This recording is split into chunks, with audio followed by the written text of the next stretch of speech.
오늘 조선일보 사설은 민주당도 주장했던 고속도로 노선, 지금 와서 김건희 특혜라니입니다.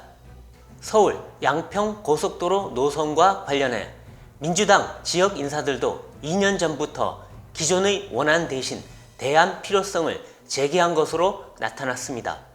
그 대안은 김건희 여사 가족의 선산 부근으로 가는 노선입니다. 민주당은 자신들도 요구했던 노선인데도 국토부가 노선을 변경해 특혜를 주려 했다고 주장했습니다.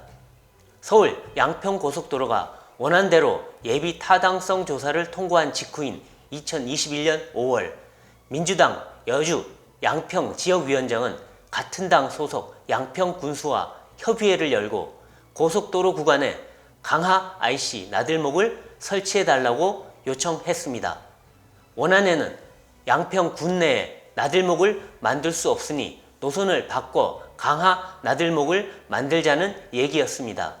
당시 양평 군수도 언론 인터뷰에서 강하면 IC가 있어야 한다며 대안 필요성을 언급했습니다. 강하 IC를 만들려면 김 여사 가족 선산이 있는 방향으로 노선을 바꿀 수밖에 없습니다. 민주당 지역위원장은 강하 IC를 설치해달라고 한 것이지 기존 안을 바꿔달라고 한 것은 아니다고 했습니다.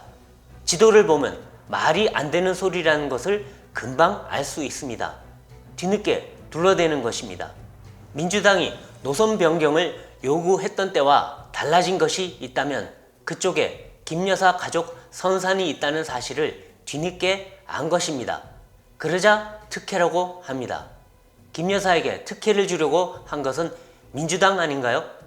더구나 김 여사 가족 선산은 나들목이 아니라 차량 진출입이 불가능한 분기점 JCT 부근에 있어 땅값에 아무 영향도 없습니다.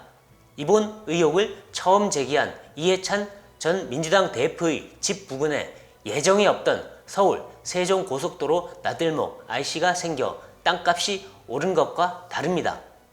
민주당은 양평 군민들의 항의가 빗발치자 정부의 고속도로 백지화 방침을 백지화하라면서 원안대로 건설을 주장했습니다.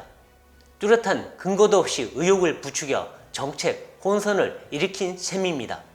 정부도 원안 외에 대안도 검토되게 된 과정을 소상히 국민에게 밝혔어야 했습니다. 그랬다면 파문이 커지지 않았을 것입니다.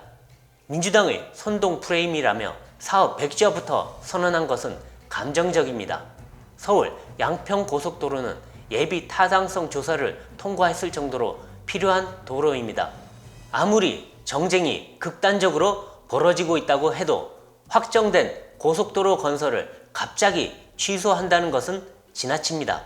대통령실은 이날 서울 양평 고속도로 사업은 지역 주민의 여론과 사업 필요성을 검토해 현명한 판단을 내려야 한다고 했습니다. 전날 사업 백지화와는 다른 기류로 읽혔습니다. 주민 여론은 고속도로 건설일 것입니다. 어느 노선을 원하는지 양평 군민에 묻고 그 노선이 경제적 타당성이 있는지 검토해 사업을 재추진하기 바랍니다. 오늘 조선일보 사설이었습니다.